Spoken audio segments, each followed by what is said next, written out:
Hello guys, good day po. Welcome back sa ating channel Coins TV. At magandang araw po sa lahat. Magandang buhay po. At eto nga guys, nasa huling bahagi na tayo ng ating coin hunting series. Dito sa halagang 1,500 na pinahiram sa atin ng aking kapatid. At shout out sa aking bayaw dyan na si Michael Madrid. Yan. At eto nga guys, nandito na tayo. Halagang 400 pesos to.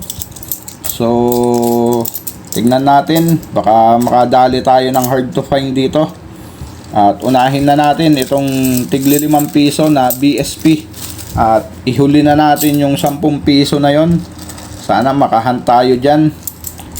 At ang hahanapin natin dito guys, ang yung hard to find na year 2006. Syempre kung merong mga semi hard to find dyan, so kukunin din natin yan. At tara guys, umpisahan na natin tong ating coin hunting year 2005. Mukhang damage coin lang naman yon. 1998, so common. Year 2012, common. And 2004, 2005, common. And next coin 2003, common. Next coin natin 1998. So ang hinahanap natin dito yung may mint mark. So ito walang mint mark, kaya hayaan na natin dyan yan. At madumi yung ating koko. Okay, next coin 2012. Next coin natin, another year 2012, common. And another 1998, kaya lang wala pa ring mint mark. So yung may mint mark ang hinahanap natin dyan. 2005 and 2003, common. And year 2015, so common lang din. Next coin, another 2003, 1997, so common. And another 2003. Next coin 2015, and we have year 2012, common. Next coin 2005. At ang ating last coin dito sa 5 piso natin na BSP 2013. So ayan. O kaya wala man lang tayong nakuhang kahit semi hard to find. So dito tayo sa ating second batch guys. So hati rin to, BSP at saka NGC. So ayan, sana makahunt tayo dito ng hard to find sa ating second batch. Pero bago tayo mag-umpisa dito, baka hindi ka pa po nakasubscribe sa ating channel. So pasuyo na po guys ng subscribe button dyan sa ibaba. At yung notification bell, huwag mo pong kakalimutan para updated ka po sa mga coin hunting series natin at coin update na ginagawa dito sa ating channel. So ayan guys, dito tayo sa NGC na 10 piso natin. So ang hinahanap natin dito guys na hard to find ay yung year 2017 at saka error. So yan yung ating magiging jackpot dyan. Sana makahunt tayo ng 2017. Yan, 2018, common. Pero syempre, meron na tayo nyan na mga nakatabi na year 2017 dito sa ating NGC na 10 piso. So, common. Next coin, 2019, common. And year 2020, common. 2018, wala pa tayo dito. 2021 kung meron mang umiikot na. So year 2020, shout out kung meron nang may hawak na 2021 dyan. Napakaganda ng kondisyon ng isa na to guys. Year 2020, napakaganda nya guys, bagong bago pa. So hayaan na natin dyan yan at kompleto na tayo nyan. Year 2018, common. Next coin, another 2018, so common. Next coin, 2018. And we have another year, 2020. At ayan na nga, nandito na tayo sa puro BSP guys. Sana makadali tayo dito. So, ang first coin natin, year 2017. So, ayan. At ito ay bakit ganito? May pagka off center pa to. Nasa na ba yung ating panilip? So, nawawala yung ating panilip. Ito pala. So, sisilipin ko lang guys. Sayang, di pa nilaki-lakihan guys yung ano. Tignan nyo, napakakapal dito. Napakalaki ng sobra dito sa gilid na to. Mula dito hanggang dito. Yung kanyang pagka-off center. Pero mas maganda sana kung nalaglag talaga. Nabura yung ano dito. Yung Republika.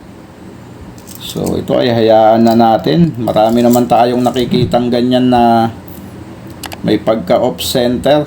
Ayan o. Kaya lang hindi nagtutuloy. Pero ito medyo makapal to guys o. At hayaan na natin dyan yan sa mga kapwa nating coin hunter. Kung ano ang magiging hatol nila dyan pag naligaw sa kanila yan. So proceed na tayo guys. 2011. Come on. Next coin. Yun. Nakadali tayo guys ng semi-hard to find. Year 2000. So ayos. Madadagdagan na naman yung ating semi-hard to find na year 2000. Yan. Nakadali tayo. Ayos. Mukhang jackpot. Etong 10 piso natin na BSP. So kahit papano meron siyang laman guys. At nakakuha tayo ng semi-hard to find. Ang ating next coin 2002 at ito ay iba na ang kulay. So silipin lang natin. So wala naman special sa kanya. So hayaan na natin dyan yan. Meron tayong negro dito 2003. Yan, puro pa dumi ang 2003 at ito'y silipin lang din natin. Wala namang ding kakaiba sa kanya, kaya hayaan na natin dyan yan. At ang ating next coin 2002. Next coin year 2010. And we have 2017. Next coin 2006. And next coin natin 2004. Silipin lang natin to guys. So wala naman. So diyan ka na. At next coin natin 2002. And we have 2017. Come on. Next coin 2001. At ang ating last coin guys dito sa ating coin hunting 2002. So ayan guys, pero nakakuha tayo ng semi-hard to find. Yan, 2000. Mas maganda sana kung yung 2014 ang ating mahunt na semi-hard to find. Dahil yun yung mahirap makita sa semi-hard to find.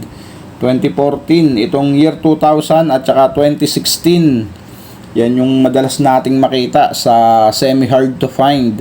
So ang hard to find sa semi-hard to find yung 2014. So ayan guys, semi-hard to find pero hard to find. Dito sa amin medyo madalang talaga yung 2014 guys. Ang nakukuha ko dito sa base na sa ating coin hunting series ay itong 2000 at saka 2016. At ito ay parang ang kapal nito. So yun yung nahunt natin dito madalas, 2000 at saka 2016. At ito ay alamin natin guys kung magkano na ba ang collector's value nito. Ang year 2000, matagal-tagal na rin natin to na nai-update, kaya i-update siya natin ngayon guys. So punta lang tayo dito ulit sa ating kaibigan na si Mang Google at i-type natin ang 10 piso BSP Numista. So ayan, meron na, pinindot na lang natin at ayan na nga, punta na tayo dyan, i-click lang natin yan. Okay, andito na tayo guys at diretso na tayo sa ating i-update na year 2000. So ayan, unang-una yan. May isang frequency lang, ay may isang variation lang ang year 2000 guys. Ayan, reverse 1A. At ang kanyang frequency ay 6%. So ayan, at ang kanyang collector's value dito sa very fine at extra fine condition, so same lang silang dalawa, 26 pesos. At dito sa AU condition, 82 pesos. At sa uncirculated condition, ayan, 180 pesos. So hindi na masama guys kung may hawak kayong uncirculated at saka AU condition. So ayan, uncirculated 180 pesos. At ayan ang kanyang status guys. So tignan natin sa mga susunod sa isang taon kung maa-update na. Sana mag-update yung mga idol natin dyan. At eto guys ang ating nahunt, year 2000 na semi-hard to find. So ayan guys, maraming salamat sa mga sumama dito sa ating coin hunting. Keep safe always and God bless.